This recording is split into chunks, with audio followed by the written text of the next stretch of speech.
물난리 속에 해외 연수를 가서 논란이 됐던 도 의원들이 있었습니다. 그 가운데 충청북도 의회의 김학철 의원은 국민은 애민과 같다라는 발언 때문에 더욱 논란이 됐었죠.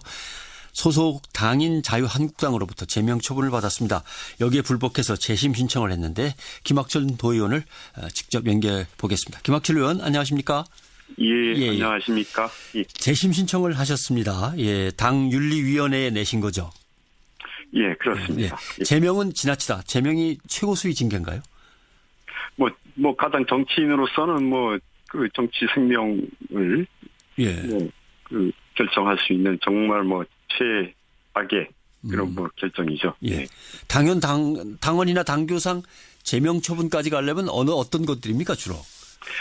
제가 말씀을 드리겠습니다. 우리 자유한국당은 민주정당입니다. 예. 당원이면 누구나 당원 당규에 따라서 그 의무와 책임을 다하고 또 그에 상응하는 권리 행사를 할 수가 있겠죠. 예. 당원 당규의 징계 결정에는 이 소명 절차가 명시되어 있습니다. 예. 근데 이 소명 절차를 무시할 수 있는 경우는 강도 살인이라든가 성범죄라든가 부패 비리 등 이 5대 사회악 범죄를 저지른 경우에만 해당이 됩니다. 그런데 우리 의원들이 이런 파렴치한 행위나 범죄 행위를 저지른 바도 없는데 이 결정을 수긍하게 되면 잘못된 선례를 남길 수 있고 또 그래서 재심 청구를 하는 것이 당을 위해서라도 옳은 결정이라고 제가 생각을 했습니다. 예. 또 하나는 이제 저와 제 판단을 믿고 도와주시기 위해서 따라 나서 주신 동료 의원님들인데 그분들도 저와 같은 그런 징계 수위를 받는 것은 좀 부당하고 또 그분들을 위해서라도 제가 당에 소명을 하고 또 변론을 해서 선처를 호소드리고 싶은 그런 배경도 있었습니다. 일단 소명은 절차에 있는 것인데 해야 되는 것이 옳다라고 생각하시는 거고. 그 결과에 대해서 제가 불복하겠다는 것은 아니고 이 정당한 그 절차를 진행을 하는 것이 옳다라고 생각을 합니다. 그다음에 행정문화위원장은 나니까 일단 내가 책임지는 거지 동료 의원들은 안 된다. 예. 사실 징계를 생각한다면 어느 정도 징계면은 적정수위라고 보시는 게 있으십니까? 그건 말씀드리기가 좀 그렇습니다. 예. 그때 정말 출국을 강행했어야 될 이유가 있나요? 예, 여러 가지 이유들이 있습니다. 그걸 일일이 설명을 드린다라고 하면은 10페이지는 나올 정도로 사정이 복잡하고 많이 있습니다만 가장 큰 이유를 말씀드리자면은 우선 예산으로 편성된 국외연수고 또 그동안에 수개월 전부터 계획을 했었던 것인데 그동안 구제역이라든가 탄핵 정국 등으로 인해서 2차례를 이미 미뤄놨었습니다. 그때는 미룰 수 있는 시간적 여유가 있었는데 이번에는 임박한 상황에서 이걸 미루게 되면은 수천만 원의 도민 혈세가 위약금 등으로다가 날아갈 판이었고요. 또 이래는 절차 과정이 있지 않습니까? 수해 복구를 위한 초기 상황에서는 관계 공무원들이 조기 수습을 하도록 지켜봐 주는 것이 더 옳겠다라고 생각을 했고, 알겠습니다. 또 의회나 의원들의 역할이 이제 그 수습 이후에 그 역할을 해주는 것이 적절하다고 판단하게 됐습니다. 제명 처분에 대해서 문제가 있다고 재심을 청구한다면 국민에 대해서 제가 모든 책임을 지겠다 사과드린다라고 했던 거는 진심이 아니었지 않냐 이런 논란도 일고 있습니다. 이건 어떻게 보십니까?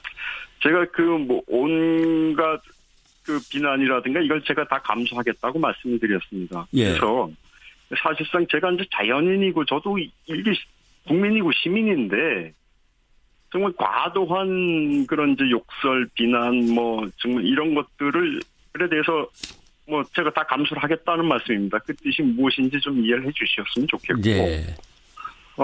지금 상황에서는 제가 어떠한 말씀을 드려도, 우리 국민들께서 수긍하기 어려우실 거라고 생각이 제가 듭니다. 그래서, 사실 이 언론과의 인터뷰도 제가 하고 싶지도 않았고 최대한 조용히 지내고 싶었습니다만은 제가 오늘 인터뷰 응하게 된 것은 이제 CBS만큼은 제가 프랑스 도착하던 날부터 꾸준히 저한테 이제 연락을 취하셔서 저희 입장을 들어보고 균형 보도 또 공정 보도를 위한 그런 노력을 해주셨어요. 그래서 돌아가면 제가 인터뷰를 응하겠다고 이제 약속을 했는데. 이제 그 약속을 제가 약속을 일단 지켜주셔서 감사하고요. 지금 해외 연수 때문에 논란이 됐던 김학철 충북도의원을 만나고 있습니다. 국민이 레민과 같다는 발언이 전혀 논지와 달리 전달됐다는 문제인데 네. 전문이 공개된 걸 보면은 그렇게 또 달리 된 건 아니라고 판단하는 사람들도 많습니다만. 레민 발언의 어떤 배경 상황에서 나오게 됐는지를 좀 말씀을 드리고 싶습니다. 이제 우선 저희가 이 고유의 업무 수행을 위해서 국외 연수를 그때 갔었고요. 예. 온 건데, 이 소관 상임위도 아니었고, 지역구도 아니었고, 어떤 재해 재난에 초기 대처해야 할 의무에 있는 위치에 있지도 않은 상황이었는데, 언론이 일방적으로다가 외유다, 부도덕한 집단이다, 이렇게 매도하는 게 굉장히 제가 정당하지 않다고 생각을 했고, 또 당시 그 대화를 하던 상황이 이제 12시간 비행을 하고 나서 시차 적응도 안 된 그 아침에 제가 심신이 매우 피곤한 상황에서 이제 휴대전화를 보니까 아주 무수한 부재중 전화가 언론들로부터 찍혀 있더라고요. 그래서 제가 해당 언론사 기자한테 제가 전화를 직접 했습니다. 이제 외유가 아니다, 사정이 있다, 이해해달라, 그런 취지로 제가 10여 분 가까이 아주 친절하게 설명을 해줬는데, 예. 이 보도 전자나 인터뷰 녹취가 이루어진다, 이런 사전 통지도 없이 시작된 대화였습니다. 예. 언론사가 다 써도 다른 언론사가 다 써가지고 자기들도 안 쓸 수가 없다 이러더군요. 그래서 그 말에 전후 사정도 이해 안 해주고 다른 데도 썼으니 우리도 따라가야 한다, 이런 태도에 제가 참 레밍의 집단 행동과 같다는 생각이 들었고, 그걸 제가 기자한테 그냥 말해버린 거죠. 예. 이게 이제 레밍이라는 단어를 또 기자가 몰라요. 사회형 그래서 용어였는데. 다시 레밍에 대해서 또 설명을 하시고. 그걸 또 설명을 친절하게 또 설명을 해준 것을 중간 자르고 앞뒤 자르고 해서 이제 붙여서 편집을 해서 보도를 하니까, 저는 그 당시에는 보도 전제라는 생각을 전혀 할 수도 없고. 네. 아무튼 레밍 얘기는 이제 거기까지만 좀 듣고요. 그렇습니다. 다음 질문은 이걸 좀 얘기를 드리고 싶습니다.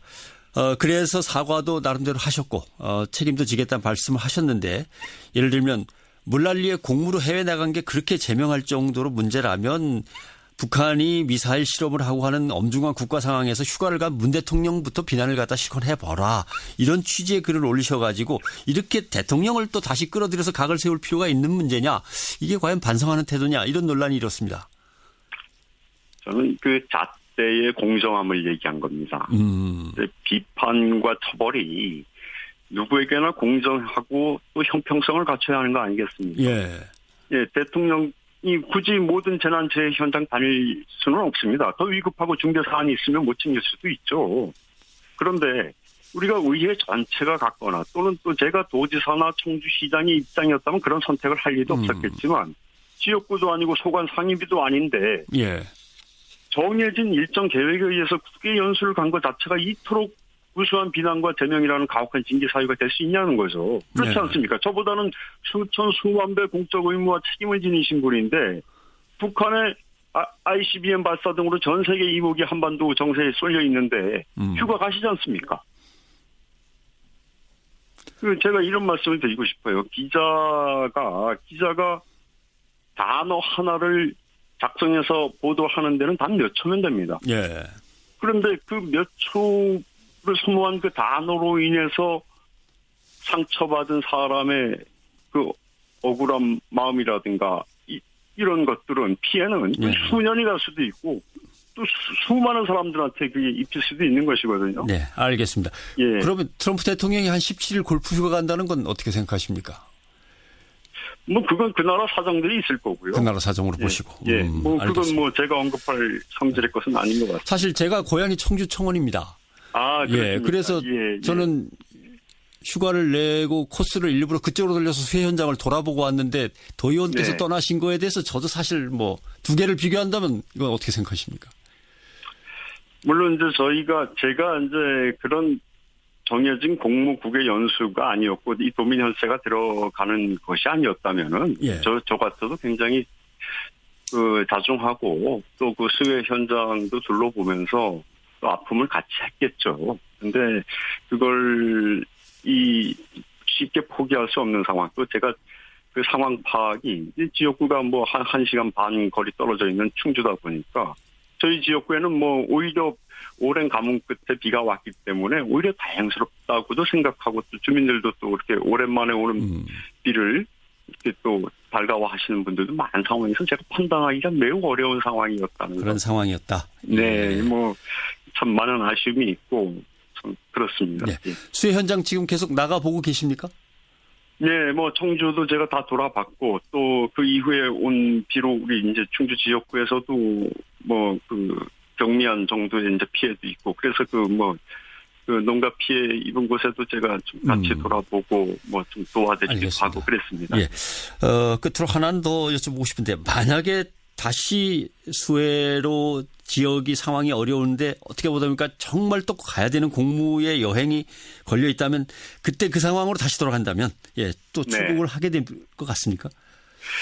그건 그 상황에 따라서 판단을 해야 되겠는데요. 예.